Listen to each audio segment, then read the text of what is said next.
Bonjour les amis, je me nomme Sergio Guerrero de Forex Vision Academy. Je suis ici pour vous aider à apprendre le Forex et vous aider à devenir un meilleur trader. Aujourd'hui, ce qu'on va parler, c'est les devises. Qu'est-ce qu'est le Forex au final? C'est une vidéo que j'avais déjà fait, mais j'ai décidé de faire une version numéro 2 pour être plus sûr de bien expliquer les choses. Mais avant ça, on va aller à l'intro.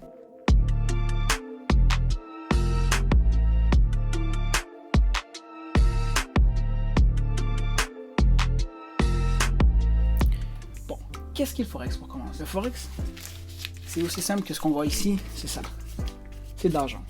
C'est lorsque vous prenez ce 5$ là et vous voulez avoir un 5$ des États-Unis, vous allez dans là où il y a les choses de change, vous demandez justement de faire un change, il y a une transaction qui va se faire, et voilà, ça c'est le Forex. Ça c'est le Forex vraiment dans ce qui est de le commerce de tous les jours. Si exemple une compagnie de Coca-Cola veut aller aux États-Unis et elle doit exporter justement des produits en Japon, elle doit faire une transaction. Cette transaction justement, c'est entre deux devises, la devise des États-Unis et la devise de Japon qui va se faire une transaction. Il y aura justement des fois des pertes et des gains parce que il y a des devises qui sont plus fortes que d'autres et d'autres qui sont moins. Si on compare la devise, comme je disais encore, du Canada et des États-Unis, le Canada tombe drastiquement. Pourquoi est-ce que les États-Unis ont une devise beaucoup plus forte? Alors si moi, exemple, j'achète un produit aux États-Unis, je suis perdant parce que le produit est beaucoup plus cher à cause de base, à cause que le produit est sûrement déjà plus cher, mais aussi à cause que la valeur entre les deux, les États-Unis gagnent beaucoup. Alors ça, c'est vraiment un peu comment ça marche théoriquement le Forex. Et qu'est-ce que c'est le Forex? Le Forex, c'est le marché des devises et tout. Mais là, si on veut vraiment aller dans quelque chose de plus spécifique, on va changer d'image. Boum. Voici maintenant le marché du Forex. Le Forex, c'est une chose, c'est lorsque vous faites, comme je disais tantôt, un échange de monnaie pour avoir justement ce qui fait justement une transaction. Mais ces transactions-là, c'est vraiment le marché qui est justement ici, c'est des transactions qui sont faites dans le monde. C'est-à-dire que tout le monde, dans le monde, on fait une transaction et tout, ce qui va faire que la devise va monter et tomber. Ce qui est aussi important de savoir avec les devises, c'est que la devise représente aussi l'économie d'un pays. Alors comme on peut voir les États-Unis, son économie est beaucoup plus forte que celle du Canada. Si on compare les deux, on peut comprendre que oui, certes, les États-Unis ont une monnaie qui est quand même très très forte et c'est celle qui est le plus utilisée en ce moment. Après ça, comme je disais, le Canada, lui, en soi, il n'est pas aussi fort que justement les États-Unis, c'est normal. Après ça, qu'est-ce qu'on veut réellement, nous, comme savoir pour le trading ou pour le Forex, qu'est-ce que moi, comme jeune garçon, ça peut bien, vous savez, m'intéresser.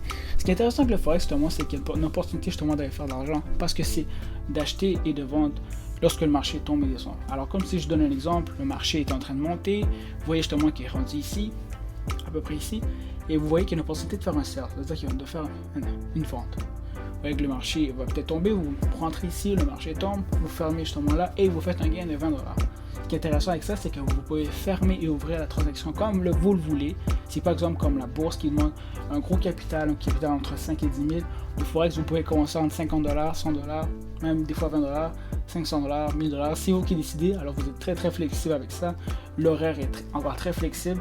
Comparativement à la bourse que c'est durant les journées, le Forex c'est de dimanche au vendredi, c'est-à-dire que durant toutes ces journées-là, sur 24 heures sur 24, 5 jours sur 7, vous pouvez toujours faire du Forex. Vous pouvez faire du Forex à minuit, à 5h du matin, à 8h du matin, à midi, à 3h. Alors c'est vraiment très flexible de ce côté-là aussi. Et personnellement, pour quelqu'un comme moi qui est capable beaucoup de capital et qui ne peut pas aller chercher à commencer dans un gros projet, le Forex ça devient vraiment une opportunité immense pour elle. Bien sûr, c'est pas facile, on va pas se cacher, c'est pas facile, mais le Forex c'est vraiment une opportunité si vous décidez réellement de vous lancer dans l'aventure. Je trouve que c'est quelque chose qui est bien.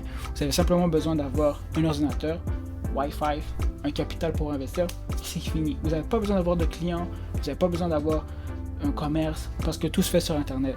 Alors vous avez juste besoin d'avoir votre téléphone, un ordinateur, du Wi-Fi, c'est fini, tout se termine par là. Alors c'est vraiment les choses, je trouve que moi qui m'ont beaucoup séduit dans le Forex, d'un côté très flexible, un côté très facile.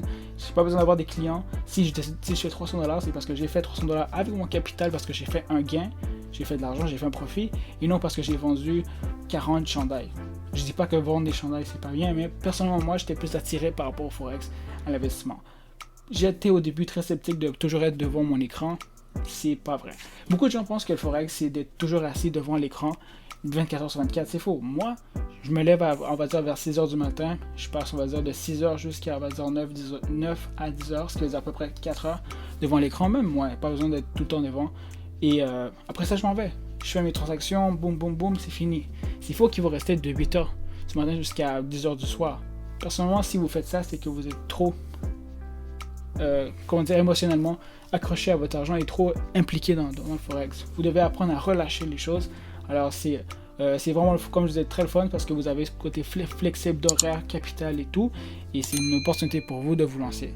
Alors, ça conclut vraiment la vidéo d'aujourd'hui. Je ne sais pas si j'ai pu vous aider et vous éclaircir dans le Forex. Je trouve que c'est quelque chose qui est très, très intéressant. Et si jamais vous voulez en savoir plus, posez-moi une question et tout, et je vous répondrai. Merci pour tout et au revoir.